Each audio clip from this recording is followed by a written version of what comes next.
Hello everyone, आज के इस लेक्चर में हम प्लेटो के आदर्श राज्य के बारे में डिस्कस करेंगे।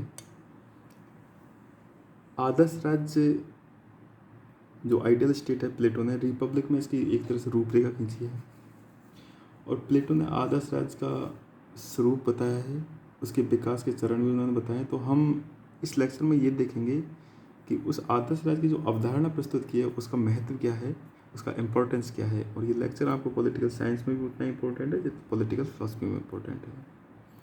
मैंने आदर्श राज्य के जो वीडियो बना रहा हूँ, जो लेक्चर बना रहा हूँ, उसमें से 6 लेक्चर मैंने पहले बना दिए और ये 7वां लेक्चर है। आप बाकी के जो लेक्चर है वो मेरे यूट्यूब चैनल की प्लेलिस्ट में जाके देख सकते हैं। प्लेटो ने अपनी पुस्तक रिपब्लिक में आदर्श राज्य का चित्र खींचा है। प्लेटो ने अपनी पुस्तक में बताया कि आदर्श राज्य कैसे अस्तित्व में आता है, उसके विकास के चरण कितने हैं, आदर्श राज्य का स्वरूप क्या है, आदर्श राज्य का शासक कौन हो सकता है, क्या आदर्श राज्य का क्रियान्वयन वास्तविक रूप से हो सकता है या नहीं, या आदर्श राज्य सिर्फ काल्पनिक है। इन सभी समस्याओं पर रिपब्लिक में विचार किया गया है।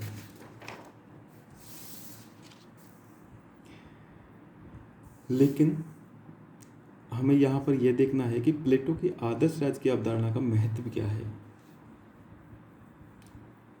इस प्रकार प्लेटो के आदर्श राज्य की अवधारणा आज भी बनी हुई है। निम्न बिंदुओं से यह स्पष्ट हो जाता है, तो यानी कि प्लेटो की जो आदर्श राज्य की अवधारणा है उसका वो एक तरह से महत्व है, वो पूरी एक काल्पनिक अवधारणा नहीं है। किसी भी आदर्श का महत्व इस बात से हम नहीं जान सकते हैं कि वो आदर्श वो वास्तविक रूप में फलित होता है या नहीं। कोई आइडियल हम लेते हैं तो उसका महत्व इस चीज़ से हम चेक नहीं करते कि वास्तव में वो आदर्श वास्तविक रूप में होता है या नहीं। आदर्श का आदर्श होने के कारण भी महत्व होता है। इस प्रकार आदर्श में मापदंड होता है जिसके आधार पर हम अन्य वस्तुओं का मूल्यांकन कर पाते हैं। वर्तमान शासन प्रणाली इस राज्य किसी सीमा तक श्रेष्ठ निकृष्ट है, इस बात का पता इससे चलता है कि जब हम उनकी तुलना किसी आदर्श राज्य के साथ करते हैं। तो आदर्श का महत्व भी अपने आप में ही है, यानी कि जो आदर्श है उसका महत्व साध्य रूप में बना हुआ है, वो किसी साधन के रूप में महत्व नहीं है आदर्श का, वो साध्य रूप में महत्व है। और इसलिए वो इस प्रकार महत्व है कि हमने जो आदर्श आइडियल बना दिया उससे हम किसी दूसरी चीज़ की तुलना कर सकते हैं कि वो उस आदर्श के तुलना में कितना चाहिए कितना नहीं। हाँ, जैसे हमको डेमोक्रेसी है तो प्लेटो ने जो आदर्श राज्य बनाया है उसकी डेमोक्रेसी से तुलना कर सकते हैं और डेमोक्रेसी को उससे तुलना करते हैं, देखते हैं कि डेमोक्रेसी कितनी सही है या कितनी गलत है। तो आदर्श का महत्व अपने आप में ही महत्व है, एक तरह से साध्य रूप में महत्व है। प्लेटो के आदर्श राज्य का महत्व उन लोगों या शासकों या राजनीतिज्ञों के लिए भी है जो किसी अच्छे राज्य के निर्माण में लगे हुए हैं, यानी कि जिन जिन लोगों को एक तरह से गुड स्टेट का निर्माण करना है तो वो प्लेटो के आदर्श राज्य से कुछ सीख सकते हैं, तो उनके लिए ये महत्व है। और प्लेटो के आदर्श राज्य से तुलना करके वो एक अच्छे राज्य का निर्माण कर सकते हैं। तीसरा महत्व इसमें ये है, ये बात भी सही है कि किसी आदर्श की प्राप्ति संपूर्ण रूप से प्राप्त नहीं हो सकती, लेकिन आदर्श का ज्ञान होने पर ही हम उसकी ओर अग्रसर हो सकते हैं। इससे हमें यह भी पता चलता है कि हमने आदर्श को कितना प्राप्त कर लिया तथा वर्तमान स्थिति और आदर्श में कितना अंतर है। इससे चौथा इंपॉर्टेंस क्या है कि आदर्श राज्य का चित्रण करने में प्लेटो का लक्ष्य सत्य के विचार को वैज्ञानिक आधार प्रदान करना था। प्लेटो की नज़र में किसी भी राजनीतिक के लिए यह जानना जरूरी है कि सत्य क्या होता है और एक श्रेष्ठ राज्य के निर्माण के लिए क्या क्या जरूरी होता है, और शाश्वत और मूल रूप में राज्य क्या होता है। ये प्रश्न महत्वपूर्ण नहीं है कि वास्तविक राज्य आदर्श राज्य के अनुरूप है या नहीं। तो इसमें भी इसकी इम्पोर्टेंस है, महत्व है कि वास्तव में प्लेटो का जो आदर्श राज्य चित्रण का जो लक्ष्य क्या था, उसका सत्य के विचार को एक तरह से क्या था, वैज्ञानिक आधार देना था।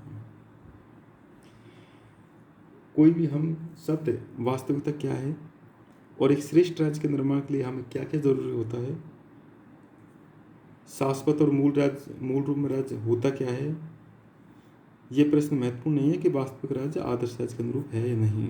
तो कुल मिला के प्लेटो का जो आदर्श राज्य का महत्व इसलिए है कि उन्होंने वास्तविकता को एक तरह से वैज्ञानिक आधार प्रदान किया है।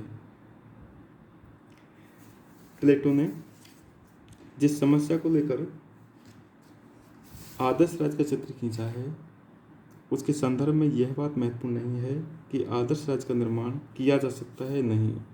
प्लेटो केवल यह प्रदर्शित करना चाह रहा था कि सिद्धांत रूप में राज्य को कैसा होना चाहिए,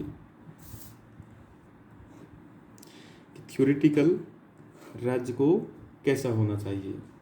यदि वास्तविक परिस्थिति या तथ्य सिद्धांत के अनुकूल नहीं है तो ये तथ्यों की ही कमजोरी है, इससे सिद्धांत पर कोई फर्क नहीं पड़ता। अर्थात आदर्श राज्य की प्राप्ति की जा सकती है या नहीं, इससे आदर्श राज्य पर कोई फर्क नहीं पड़ता। तो इस तरह से प्लेटो ने जो आदर्श राज्य की अवधारणा प्रस्तुत की है उसका महत्व बराबर बना हुआ है। सबसे इम्पोर्टेंट जो मैटर वो बात है वो ये है कि कोई भी आदर्श हो उस आदर्श का अपने आप में ही मूल्य बना रहता है। और यदि हम कोई भी वास्तविकता में सांसारिकता में कोई भी पहले हम कोई किसी चीज़ की प्राप्ति करते हैं, कोई लक्ष्य प्राप्त करते हैं तो पहले हम आदर्श बनाते हैं। यदि हमारे पास आइडियल नहीं रहेगा तो हम उस लक्ष्य की प्राप्ति कभी नहीं कर सकते।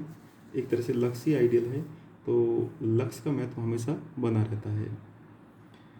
दूसरी बात यह कि कोई आदर्श होता है तो वो आदर्श लोगों के लिए, एक अच्छे राजनीतिकों के लिए एक अच्छे राज्य के निर्माण में सहायक होता है।